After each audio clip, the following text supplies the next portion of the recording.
Oi, pessoal, vamos lá? Então, vamos começar a nossa gravação, ok? Oi, pessoal, tô voltando para mais uma aula nossa, ok? Estamos na apostila 5 ainda estamos dentro do iluminismo, já compreendemos o conceito de conhecimento, de razão, de esclarecimento, já compreendemos o poder que está tendo limite, que é o poder do monarca, o poder absolutista, entendemos as críticas, entendemos como conseguimos o conhecimento através dos enciclopedistas, né, que é o Diderot e D'Alembert, como eles elaboraram essa proposta de busca de conhecimento, que eram as enciclopédias através dos verbetes, mas agora a gente vai começar uma nova parte desse conteúdo, tá bom? Para isso, eu ainda vou pedir aqueles nossos recadinhos que eu já havia falado. Permanece com a apostila junto com você, um caderno, pega aquela orientação de estudo que ainda pertence ao dia 16/3, tá? E aí nós vamos onde? Apostila 1, da página 170 até a 182. Lembrando que você pode pausar esse vídeo a qualquer momento para fazer alguma anotação que te interessar. Registra as dúvidas para a gente poder tirar lá pelo plural, pela plataforma adequada, tá bom? Então, vamos começar a nossa matéria, beleza? Preparados? Bora! Bom, dentro do iluminismo, como eu já havia falado para vocês, temos a vertente filosófica. Dentro da vertente filosófica, temos duas áreas, a área da política e a área da economia. Nós vamos começar a falar agora sobre os principais representantes do pensamento político. Esse pensamento político, ele era caracterizado principalmente por um conceito que hoje em dia se usa muito, mas ele não é semelhante ao que tem hoje. É uma adaptação, é a origem, é os primórdios. Como começou essa linha de pensamento que se tem hoje, até ele ser bem elaborado para ser aplicado nos dias atuais, tá bom? Essa linha de pensamento da filosofia e da política que a gente está falando do iluminismo chama-se liberalismo político. O liberalismo político, eu trouxe até um resuminho aqui do que ele seria para alguns conceitos e tal. O liberalismo político, para alguns, é a doutrina do Estado, lembrando que a palavra Estado aqui é nação, limitado em poderes e função, ou seja, a governança, a administração de um país, ela passa a ter limite, ela passa a ter um controle. Substituindo o poder de quem? Do rei. Isso mesmo, pessoal. Os poderes do Estado são regulados através de normas gerais, submissão às leis e respeito aos direitos fundamentais e invioláveis do homem. Onde ficam esses direitos do ser humano, do homem hoje em dia? Hoje em dia fica na Constituição. Lá atrás, para cada teórico da linha do iluminismo, principalmente na vertente política, eles vão traçar algumas propostas, algumas linhas de pensamento. Olha, lembrando que nós estamos na página 170. Vamos conhecer quem são esses pensadores? Beleza. Então, vamos lá. Esse quadro que está no fundo, eu deixei ele aqui com uma imagem um pouco mais clara, porque toda vez que a gente tem uma imagem ilustrando a apostila, ilustrando a sala de aula, ela sempre tem uma obrigação para a gente compreender ela, né? Para ajudar ela a fazer um exercício, fazer uma questão. Queria que vocês olhassem que todas as cabeças, as mentes desses homens aqui, ó, além deles terem a peruquinha branca, que era própria do período, todas elas estão banhadas por uma luz. Mas não é uma luz divina, não é uma luz que vem de fora, é uma luz que clareia esse ambiente. O que seria essa luz? O conhecimento, o pensamento. Tanto é que todos estão com papéis, todos estão elaborando algumas ideias, algumas propostas, tá? E esse conjunto de homens que estão aqui na frente coordenando esses debates de ideias, eles estão elaborando um conjunto de normas, um conjunto de convívio social, algumas normas para a política, algumas normas para a economia, vai depender da interpretação que nós viemos a fazer desse quadro. Esses teóricos do iluminismo político, alguns estão na Inglaterra, como a gente já havia falado, mas outros estão dentro da França. Lembrando que a Inglaterra e a França, nesse período, eram as grandes potências políticas e econômicas da Europa, tá? Então, a gente sempre estuda a história pelo ponto de vista europeu, então a gente tem que sempre falar das lideranças desse período. Bom, então eu agora vou te apresentar o primeiro filósofo. Esse primeiro filósofo, eita nós, pessoal, aqui, é um filósofo chamado John Locke. O John Locke, ele é inglês, notem aqui. Lembrando que a Inglaterra está passando por transformações econômicas. Então, ele vai começar a falar de algo bem estranho no primeiro momento, mas depois a gente vai entender aos poucos. Como ele foi o primeiro pensador dentro da Inglaterra e até para fora dela, que começou a propor ideias que caracterizavam elementos do iluminismo, ele é chamado pai do iluminismo, ó. Tanto é que se você fizer a conta aqui, ó, ele começa no finalzinho do século XVII e termina no início do século XVIII, tá? E esse homem chamado John Locke, ele vai propor, dentro de um texto chamado Contrato Social, algumas ideias, algumas propostas, e dentro desse contrato, que é dividido em algumas etapas, dentro da sua segunda etapa, ou o seu segundo tratado, ele vai propor as ideias dos direitos naturais para o ser humano. E dentro desses direitos naturais, ele vai propor o seguinte: todos os homens nascem livres, racionais e são iguais, independentes e governados pela razão. O que significa esse monte de palavra complexa que eu acabei de falar para vocês? Eu sou livre, eu posso ir e vir na fronteira do meu país, eu posso opinar na norma da elaboração das leis do meu país e eu posso falar sobre o que eu pensar dentro do meu país. E se bobear, até fora. Por quê? Porque eu penso, porque eu sou racional. Se eu penso e eu sou livre, eu sou igual a todos.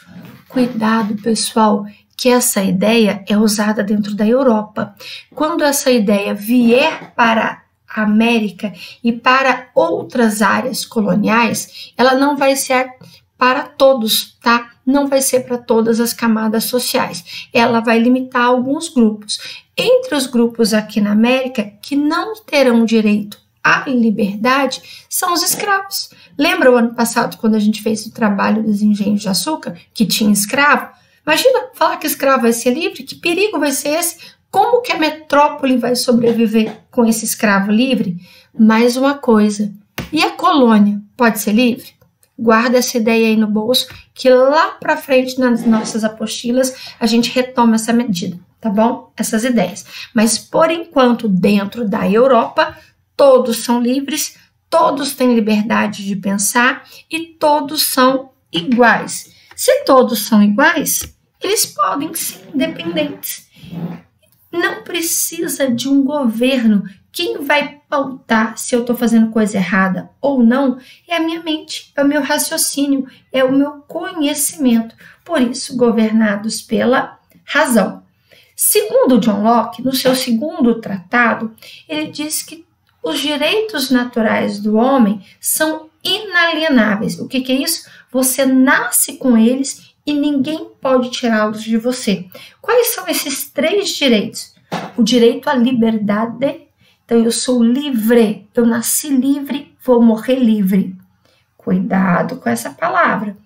Nas colônias não era bem desse jeito não, tá bom? Eu tenho direito à minha vida, ninguém pode dispor da minha vida. Ninguém pode dizer se eu sou condenado à morte, se eu sou condenado à forca. Tesoura na ideia do rei, tesoura no poder absolutista do rei, limite ao poder do rei. Tá bom? E eu tenho direito a bens materiais, eu tenho direito à propriedade. Quem vai gostar desse conceito? A burguesia. Lembra que ela lá atrás, e dentro do início do iluminismo, ela queria o seu direito à propriedade, queria algo para ser dela, queria liberdade econômica? Aí o John Locke começando a sementinha. Tá? Ele vai falar que todas as pessoas têm direito de ter algo para si, uma casa, um comércio, uma roupa e o lucro e a venda disso também. A autonomia aqui, a liberdade econômica aqui, a liberdade política, beleza? Se o governante não o fizer, se ele não der nem os direitos naturais e nem o direito à participação, nem à vida, nem aos bens materiais, será legítimo a população ou os governados a contestarem o poder desse rei. Quando esse rei tem o poder contestado, eu abalo o poder absolutista. Vocês concordam comigo? Mais uma coisa que o John Locke vai propor é a tolerância, principalmente na política e na religião. Por quê? Porque agora a minha tolerância, eu vou poder opinar, eu vou poder falar sobre o outro, mesmo que o outro não goste da crítica, ele vai ter que acatar, ele vai ter que ouvir. Qual era a primeira imagem da abertura da nossa apostila? A prisão do rei. Todo mundo que era contra o rei era preso. Agora não. Eu posso falar bem ou mal, concordar ou não, não apenas com o rei, com qualquer área do meu país e da minha nação, tá bom? Nesse momento, eu também posso fazer a minha escolha religiosa. Eu posso ter a religião que eu quero. Lembra que havia um conflito dentro da Inglaterra, ora protestante, ora católico, tá? Lembrando que a Inglaterra termina com a Bill of Rights com o predomínio dos protestantes, beleza? Olha a nossa página aqui, como eu já havia combinado com vocês, tá? Fica de olho na página aí para você conseguir acompanhar. Grifa o nome do John Locke, grifa que ele é considerado o pai do iluminismo na sua apostila, por favor. Vou pedir para que você saiba associar o John Locke a esse conceito, direitos naturais. Eu nasço com esse direito e ninguém pode me tirar ele. Qual é o meu direito de nascimento? Direito à liberdade, direito à vida e direito a ter bens materiais. Olha a fotinha dele, estranho ele, né? Vamos embora. O próximo filósofo, o próximo pensador que nós vamos falar é um cara que era barão, que era um nobre, pelo menos no título, dentro da França. Só que aí você não vai falar o nome dele como você lê. Como é um nome francês, você vai falar um pouquinho mais chique, fazendo biquinho. Barão de Montesquieu e não Montesquieu, ok? O Barão de Montesquieu, ele vai propor a teoria da divisão dos poderes. Segundo Montesquieu, quando um rei é absoluto, concentra o poder de fazer as leis, de julgar e de colocar as leis em prática, ele não se torna um rei democrático, ele não se torna um rei justo. Não tem um equilíbrio de forças ali. Esse rei, ele acaba sendo um rei autoritário, ele acaba se tornando um tirano. Lembra lá na Inglaterra e na França que o rei escolhia o que as pessoas vestiam, o que comiam, as normas de etiqueta e até a religião? Imagina fazer dinheiro, né? Então, aqui esse pensador, esse iluminista, vai pedir para separar os poderes em 3 fases.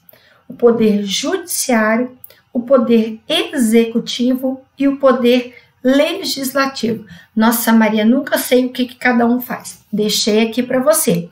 O poder judiciário é aquele que fiscaliza se as leis estão sendo feitas e julga algum eventual crime, alguma coisa. Então, seria o juiz, o Supremo Tribunal, o advogado e o promotor. Seria aquela esfera das leis, beleza?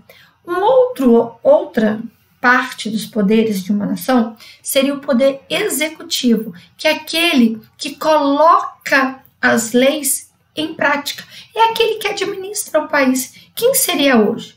Governo federal, na figura do presidente, governo estadual, na figura do governador, e governo municipal, na figura de um prefeito, tá bom? Já o poder legislativo é aquele que cria as leis, que elabora as leis para o poder executivo e até, dependendo do contexto, para para o poder judiciário colocar as leis, tá? Esse legislativo seria quem, Maria, hoje em dia?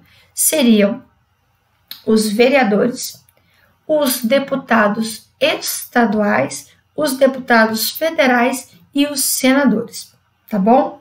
Essa proposta do Barão de Montesquieu, ele vai dizer o seguinte: cada um dos poderes deveria agir de forma a limitar os outros dois. Então, esse judiciário colocaria um pouco de limite no poder executivo e no poder legislativo, para que houvesse, como eu já havia falado para vocês, um equilíbrio, de uma maneira que todos os poderes convivessem pacificamente e um colaborando com o progresso da sociedade. Por que o Montesquieu vai dizer isso? Para acabar com o absolutismo, com o poder total na mão dos reis, beleza? Olha aqui nossa paginazinha, fica de olho. Será que vocês ficaram com dúvida? Tá na hora de fazer uma anotação? Pausa o vídeo se precisar, hein, pessoal? Vamos para mais um filósofo? Aqui, antes de ir para o próximo filósofo, eu tenho um desenhozinho para quem ainda não entendeu pela frase escrita. Aqui tem uma ilustração que ajuda muito.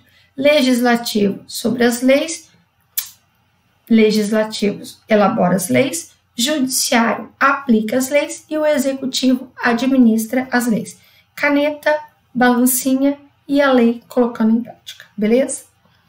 O próximo, ou o nosso terceiro pensador, é um cara chamado Jean-Jacques Rousseau, ou apenas Rousseau. Mais uma vez, não leiam Rousseau, não pronuncie, tá? O Rousseau, ele vai ser o homem do contrato social. Por quê? O John Locke, o Rousseau e até o Montesquieu, eles vão ser chamados de contratualistas, tá?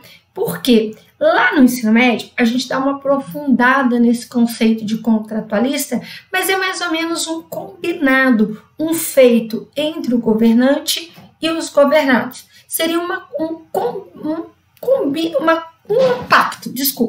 acordo entre governantes e governados, beleza?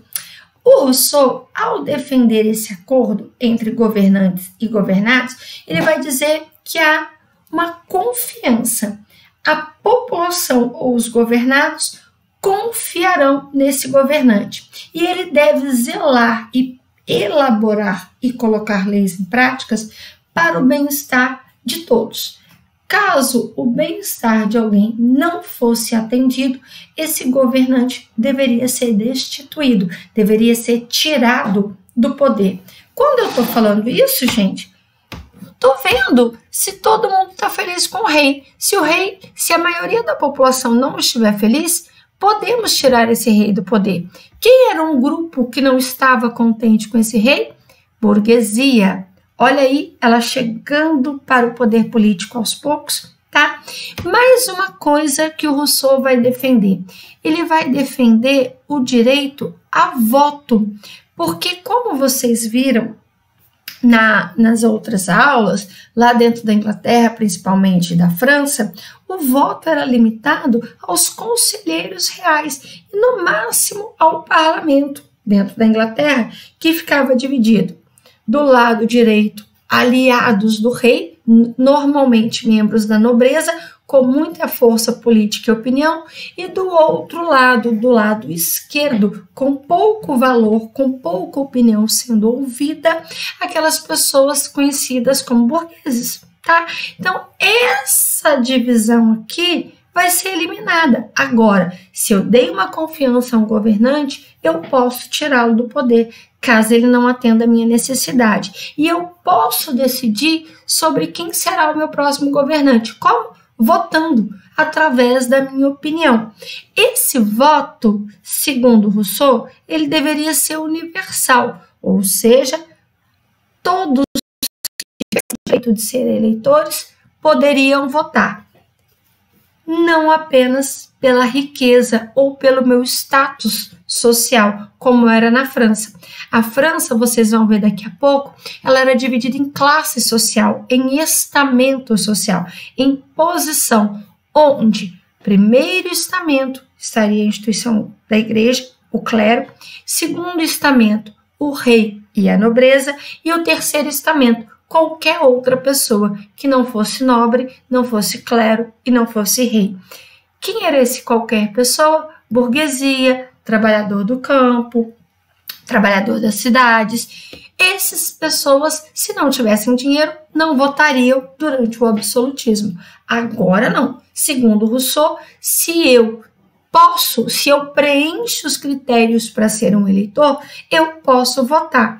Então, o Rousseau vai propor duas coisas. Um combinado entre governantes e governados. Os governados dão a confiança para que esse governante administre o seu país, uma nação, de uma maneira justa e democrática, tá bom? Mas, caso ele quebre algum acordo ou não esteja governando para algum grupo social de maneira adequada, nós podemos tirá-lo do poder. E como nós colocaremos um novo governante? Através da escolha, do voto. Beleza? Vou para o próximo filósofo. Olha a nossa página aqui. Não se esqueçam de marcar o nome do Rousseau. Não se esqueça de marcar contrato social, a atribuição de poderes ao governante, né, pelos governados. Se houvesse descumprimento, rebelião, podemos tirá-lo do poder. Aqui uma frase, né? Normalmente algumas questões trazem frases ou linhas de pensadores desses filósofos. Só toma cuidado que pela internet, às vezes as pessoas escrevem frases complexas lá e atribuem a filósofos do iluminismo e nem sempre são ditas ou escritas por eles, tá bom? Uma sociedade só é democrática quando ninguém for tão rico que possa comprar alguém e ninguém seja tão pobre que não tenha que se vender a alguém. O que Rousseau está propondo isso? Um equilíbrio, uma igualdade entre todos nessa sociedade. Lógico, gente, que não é uma liberdade, uma igualdade ainda econômica. Tá? Toma cuidado que, segundo ele, a pessoa aqui está falando mais de liberdade social, de liberdade política do que a econômica. Aqui ainda tem um critério de classe, tá bom? Vou para o nosso quarto filósofo, que seria o Voltaire. Cuidado para não falar como se escreve Voltaire, ok? O Voltaire é o mais fácil, o mais legal, o mais prático de entender. O Voltaire é o homem, o filósofo que defende a liberdade de expressão. Mas não é a liberdade de expressão de chegar falando o que você pensa, do jeito que você pensa, de qualquer jeito. Lembra que nós estamos no iluminismo. Se eu estou dentro do iluminismo, eu tenho que pesquisar, pensar, refletir, analisar para gerar uma opinião. Eu não posso sair aí acompanhando a ideia da maioria, eu não posso tirar uma ideia debaixo do braço, eu não posso chegar e falar te odeio, não gosto de você, não é bem isso. Liberdade de expressão aqui é opinar, elaborar críticas com fundamento, com razão, com racionalismo, ok? Ele vai defender que quando a gente opina, demonstra, a gente demonstra o nosso conhecimento, eu demonstro que eu estou pronto para aceitar ou não a opinião do outro. Como que eu vou concordar ou discordar de alguma ideia? Pelo conhecimento, pela busca da ciência, do razão, do saber, tá? Ele defendia que o inconformismo e o combate à opressão deveria se manifestar sem violência. Então eu posso dizer, rei, não estou gostando do seu decreto de usar tal roupa. Rei, não gosto da sua cobrança de imposto. Rei, não gosto que eu não possa escrever no jornal determinadas frases sobre a sua administração. Eu não gosto que você cobre muito imposto de mim e não faça nada para aquele povoado, para aquela região.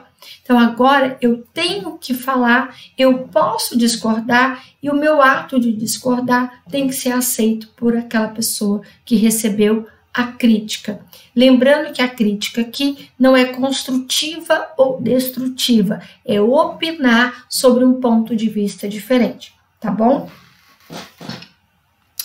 Posso não concordar com nenhuma das palavras que você diz, mas defenderei até a morte o direito de você dizê-las. Olha como que é legal. Então, eu sou de uma outra área, mas como você tem o direito de falar, eu vou respeitar. Então, você pode dizer uma abobrinha que for sobre determinados assuntos, segundo os seus conhecimentos. Mas eu, através da razão, da pesquisa, tenho que pelo menos deixar você falar, tá? Então, é esse respeito, essa tolerância que vai ser levada para a política e depois para a economia, e cada vez que propõe isso, o poder do rei começa a escorrer pelas mãos. Cada dia que passa, o rei fica com menos poder. Esse rei, ele não é bobo, gente.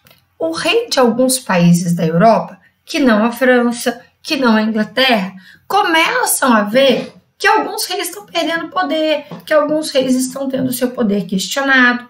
Eles têm uma ideia genial. O que eles vão fazer? Eles estudam o iluminismo, entendem todas as propostas dos pensadores do iluminismo e eles adaptam para se manter no poder. O que seria isso? Seria o despotismo esclarecido. O que seria esse despotismo esclarecido? Presta atenção quem está distraído, rabiscando, viajando. Esse conceito aqui é muito importante. O pessoal tem um pouquinho de dificuldade em entender ele, tá? E a gente vai usar muito esse ano. Despotismo esclarecido, déspota é alguém autoritário, alguém que impõe a sua vontade e não respeita o outro, indo contra o Voltaire. O esclarecido aqui é que tem conhecimento, que tem saber das ideias iluministas. Então, o que é o conceito do déspota esclarecido? De modo geral, a palavra déspota refere-se a um ditador, mas no nosso estudo ela se designa monarca absolutista, que para se manter no poder, ele usa os conceitos do iluminismo. Os governantes absolutistas de alguns países europeus adotaram critérios, propostas, conceitos do iluminismo para se manter dentro do país. Mas eles vão gerar transformação em algumas áreas da sociedade e da economia. Quando chega na política, ele é autoritário, ele é um déspota, ele é um ditador. Ele não aceita que o seu poder seja questionado. Tá bom? Vamos lá? Preciso que, se você puder, faça essa anotaçãozinha que eu coloquei em vermelho para você. As ideias de Voltaire inspiraram reis que ficaram conhecidos como déspotas esclarecidos, governantes do século XVIII que procuraram conciliar o regime absolutista com as ideias iluministas. Fizeram reformas no campo da economia e da sociedade, mas na política e na religião não deram abertura.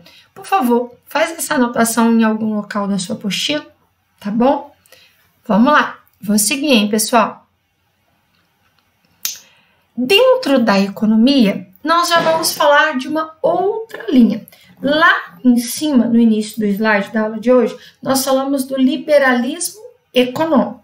O governo, a administração política, ela é sem um pouco de interferência. Essa liberdade na política é regulada com documentos, entre eles, mais tarde, a Constituição, o acordo entre governantes e governados, o direito de falar o que eu penso, a separação de 3 poderes, o direito à vida, o direito à propriedade.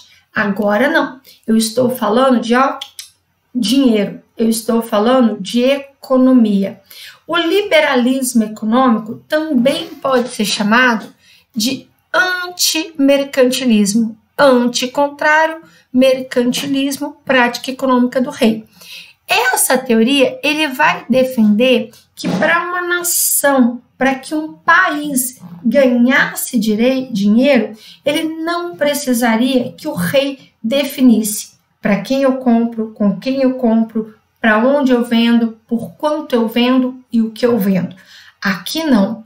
Os comerciantes, os burgueses, olha eles aí, pessoal, vão conseguir o direito de comprar, vender para quem, onde, por quanto eles quiserem. Eles terão uma liberdade na prática econômica. Essa liberdade seria regulamentada, ninguém passaria do ponto, ninguém abusaria por uma norma chamada Lei da Oferta e da Procura. O que seria isso? Esse tempo de calamidade que a gente está vivendo, do corona, tem uma galera que passou a consumir determinados produtos e o preço desse produto subiu. Vai pensando em um produto para a gente fazer um exercício daqui a pouco. Você tem alguma ideia? Por exemplo, papel higiênico. Por exemplo, deixa eu ver se você pensou como eu. Álcool em gel. Ai, não tá aqui. Álcool em gel? Isso mesmo. Máscara. Outro produto que está em alta, né? Então, antes eram produtos que não eram tão caros no mercado, mas como tem muita gente procurando, eles podem subir o preço. E aí, como esse preço desse álcool gel tende a cair, como o preço dessa máscara tende a cair e outros produtos que o pessoal está procurando em grande quantidade. É só diminuir a procura. Isso seria a lei da oferta e da procura. Seria uma balança. Se muita gente está procurando, eu subo o preço. Se pouca gente procura, eu vendo pouco, eu abaixo o meu preço para que eu venda a minha mercadoria. Aqui tem uma ilustração muito legal sobre a tal da lei da oferta e da procura, da famosa mão invisível do mercado. Você tem essa anotação, esse conceito, lá na página 175, tá bom? O Adam Smith, que foi o primeiro pensador do liberalismo econômico, ou mais conhecido como liberalismo clássico, ele vai defender o seguinte, que nenhuma área que produza riqueza, que produza algo, área de tecido, área de ferramenta, área de produto agrícola, área nos dias de hoje de produto de higiene, área de produtos como, por exemplo, hambúrguer, tá? Área do celular, área que produz jogos, eles não deveriam ser controlados. Por quê? Porque eles que vão produzir a riqueza de uma nação. Quanto mais essa pessoa produzir e ela vender, mais essa nação será rica. Como? Através da matéria-prima que é extraída, através da transformação dessa matéria-prima, através da geração de emprego em todas essas outras etapas de produzir, de transformar e até de vender essa matéria-prima, acaba gerando um crescimento econômico para quem está envolvido em todas as etapas produtivas, mas também para o país. Por quê? Porque essa pessoa que produziu vai pagar imposto, tá? Então, essa promoção da riqueza, ela começa numa esfera pequena até atingir o país, a nação. Mas para isso, o governante, o Estado, não tem que interferir. Pelo contrário, há uma autorregulação, como eu já usei o exemplo, do preço do álcool gel, sobe se muita gente procura e abaixa se poucas pessoas estão procurando. Tá? Gente, até quando a gente imaginar que álcool gel ia ser caro, né? E aqui eu tinha que trazer um exemplo. Olha aqui, gente. Um álcool em gel, R$27. Ele veio em setembro, custava nem R$15. Chegou aqui, ó, na hora que começou alguém a citar alguma coisa do corona, o pessoal ficou com dúvida se era só coisa da China, se eram coisas de países europeus. Quando começou o mês de março, que tinha notícia de coronavírus, tchuc, tchuc, tchuc, tchuc, tchuc, tchuc, tchuc. Notem, gente, que eu peguei até o começo do mês de março, do dia 4 ao dia 11, onde começaram os casos de coronavírus aqui no Brasil. Olha o preço do álcool subindo calamitosamente, desesperadamente. Por quê? porque tem muita gente querendo comprar, o comerciante quer ganhar dinheiro. Lei da oferta e da procura. Quando houver uma demanda por um determinado produto, alguém vai oferecer esse produto. As pessoas da farmácia, do supermercado, onde for. Por outro lado, se um produto ficasse muito caro, outros produtores passariam a produzi-lo e esse preço cairia. Famosa concorrência? O problema é que quanto mais oferta, mais procura, o preço sobe. Quanto menos oferta ou menos procura, o preço cai. A concorrência é a chave do mercado. Por quê? Álcool gel desse local, R$ 27,50. Da farmácia do lado do supermercado, R$ 25. Num supermercadinho de bairro, num posto de conveniência, R$ 23. Você vai poder escolher se você quer comprar o álcool gel de 27 ou lá do posto Piranga por 23. Gente, não ganhei nada para falar posto Piranga, tá? Falei. Bom, pessoal, estamos chegando numa etapa da nossa aula. Eu vou deixar uma tarefinha para vocês. Você vai fazer a atividade da página 174 e você já tem condição de responder lá na nossa lista de orientação de estudo da questão 10 até a 21, beleza? Mas eu não tô indo embora não, pessoal. Tem mais uma coisinha aqui, ó. Pega a sua apostila para mim. Pega aí essa atividade 3. Eu quero fazer ela com vocês um pouquinho. Vamos lá? Ó, vou até colocar óculos, hein?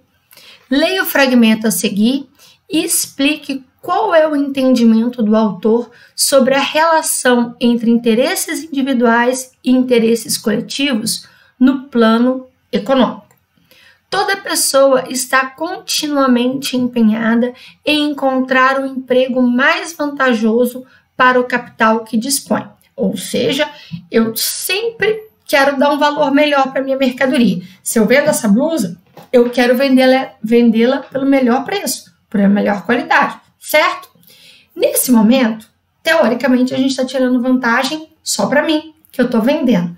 Mas segundo esse pensador aqui, que a gente já falou dele, que é o Adam Smith, ele vai falar o seguinte: é sua vantagem pessoal, na realidade. Claro, então eu ganho dinheiro porque eu vou vender bem essa blusa, vou vender ela caro.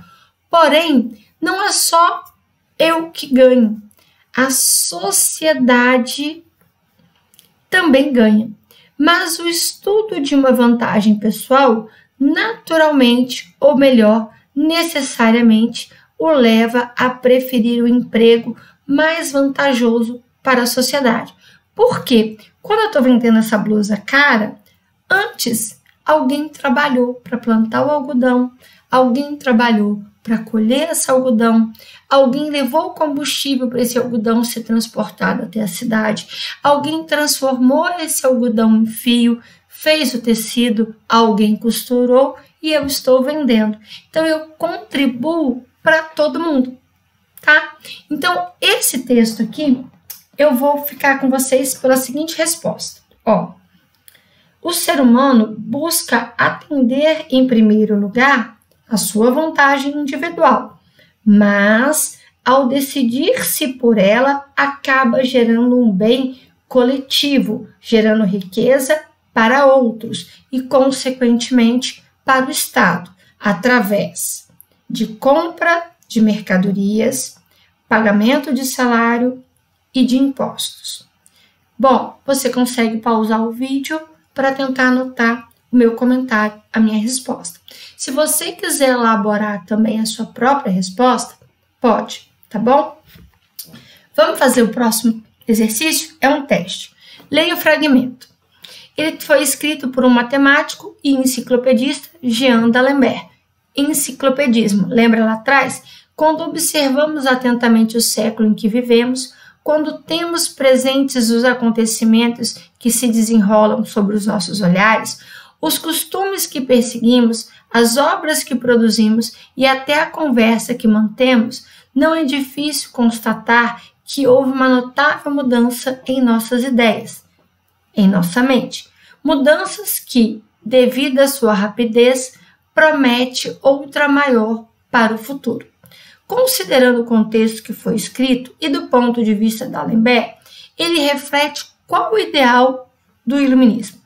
Crítica das práticas de censura dos monarcas absolutistas que buscavam interferir na produção de conhecimento e na crítica social.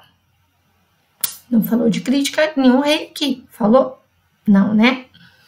Valoriza a capacidade reflexiva, pensamento do homem quando este é guiado pela razão da teologia, da fé e livre de censura. Cuidado, gente. Lembra que uma das críticas do iluminismo era a religião? Então, teologia tem a ver com religião, a gente não pode ficar com essa questão, tá bom? Valoriza o desenvolvimento intelectual, a produção de conhecimento do seu tempo, destacando avanços já alcançados e o que estão por vir. Tanto é que ele é um enciclopedista. Ele anota, ele cria conceitos para as pessoas apreenderem, compreenderem e ficarem melhor, serem mais críticas. A crítica a todo o conhecimento produzido? Não. Então, ficamos com a letra C. Essa daqui está te perguntando qual dessas ideias apresentadas melhor apresenta o conceito de soberania. Qual das imagens apresentadas a seguir melhor apresenta o conceito de soberania da vontade geral, segundo Rousseau? Vamos ver? Esse 2 aqui, gente, ele está falando o seguinte, a pessoa que governa aí, ele está com um timão, ele que vai decidir em conjunto com as outras pessoas para onde nós vamos, tá? Então, é uma decisão coletiva. Ah, Maria, por que não é a? Porque nós estamos falando de Rousseau, do contrato da maioria, e não de Montesquieu. Cuidado para não confundir os filósofos, beleza? Leia o fragmento a seguir, escrito por Adam Smith, economista, dinheiro. Cada homem, desde que ele não viole as leis da justiça, fica perfeitamente livre para perseguir o seu próprio interesse, à sua maneira, e colocar a sua diligência e seu capital em competição com qualquer outro. Posso colocar o meu preço do meu álcool gel de acordo com o que eu quero. Mercantilismo? Não. Lembrando que o Adam Smith é o iluminista do liberalismo econômico, liberdade econômica. Intervenção e política? Não. Liberdade para a condução das atividades econômicas? É essa, pessoal. Fechou? Bom, esse vídeo está mais resumidinho, mas ele é mais complexo, porque você vai ter que entender a linha de pensamento dos filósofos. Quer uma sugestão?